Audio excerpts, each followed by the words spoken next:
isa sa the best na Japanese food. Kaya mag-share ako sa inyo ng tonkatsu set meal. Ako nga pala si Rosaline Mizuno. Kung gusto nyo palang matuto ng iba't ibang klase ng tonkatsu na dish, meron akong video dyan. I-share ko na lang dyan kung hindi nyo pa napapanood. Let's start cooking! Niready ko na pala ang ating mga ingredients. Ang una ko palang gagawin ay ang ating side dish. Ako naman ay kapag nagluluto ako, wala naman akong specific na pinaplano. Kung ano lang yung nakalagay sa rep ko. Ito pala ay lotus root or renkon. Pakukuluin lang natin yung tubig. Gumawa din pala ako ng miso soup. Kalahating onion lang yung nilagay ko. Tapos hiwain nyo lang siya ng slice. Pakuluin nyo lang siya hanggang sa lumambot. Ito pala ay umeboshi or flam ng Japan, pickles.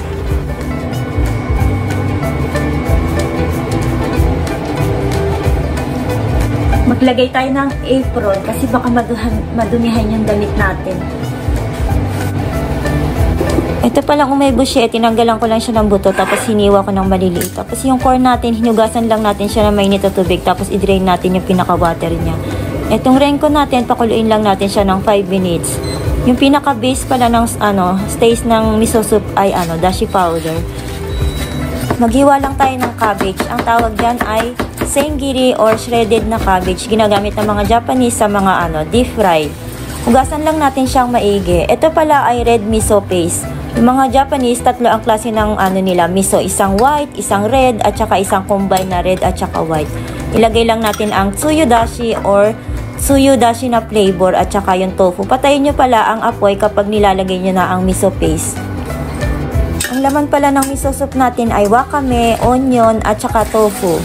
I-drain lang natin ang ating renkon or lotus.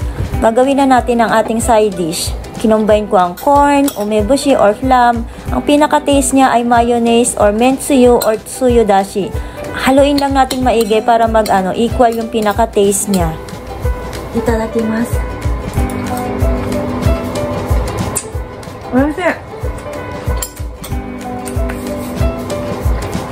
Ito ang ating side dish ngayon. Renkon or lotus root. Sunod naman natin gawin ay tonkatsu.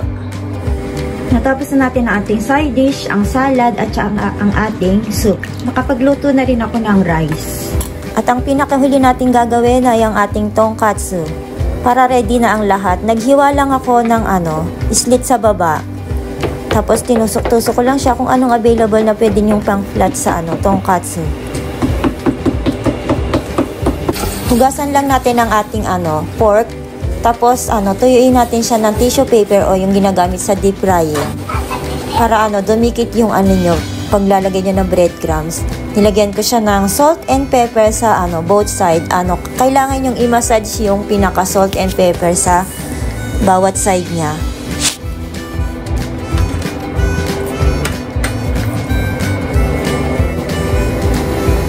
Ang ginamit ko palang butter liquid ay egg, flour, at saka water.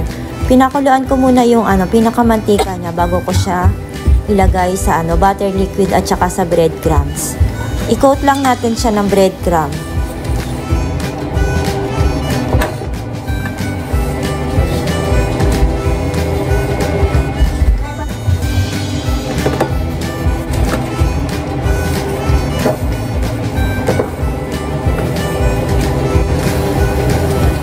Kapag natuto ka ng gumawa ng tonkatsu, hindi ka nakakain sa labas kasi kayang-kaya mo na siyang gawin sa bahay niyo. Tatlo pala yung pwede nyong gawin para malaman yung mainit na yung mantika. Yung una, yung thermometer, yung hashi, or chopstick, or yung pag inilagay nyo na yung pinaka-breadcrumbs. Nyo siya, galaw-galawin nyo siya kapag pinipilitin nyo or dinidip fry nyo para equal yung pagkakaluto. Para hindi siya sunog lang sa isang parte. Tapos kapag nag-golden brown na siya, pwede na yan. Yung natira pala natin na breadcrumb, pwede nyo pala siyang magamit sa susunod. Ilagay nyo lang siya sa plastic, sarado nyo lang maigi para sa susunod, magagamit nyo rin ulit. O diba yung tunog pa lang ng tonkatsu, napakasarap na. Hiwain lang natin yung tonkatsu ng maliliit or 5 hiwa. O diba, okay siya. Tapos gumawa tayo ng mountain na cabbage. Ilagay natin yung tonkatsu, tapos arrange na natin or moritsuke. Lagyan natin siya ng miso soup at saka yung pinaka-paborito kong side dish, yung lotus root. Ito palang side dish, marami na akong na-share niyan. Kung di nyo pa napapanood ang mga side dish ko, ilalagay ko na lang siya dyan. O diba, napakadali lang. Ito pala ay ready-made na sauce. Miso na sauce. Hindi ako gumawa. Bumili na lang ako. O diba, napakadali lang. Isa ka ba sa nanonood ng mga video ko? Kung isa ka sa nanonood ng mga video ko, maraming salamat po. At kung meron ka pang tanong or meron ka pang gustong matutunan, mag-comment ka lang sa aking section box. Maraming salamat po sa panonood. See you again!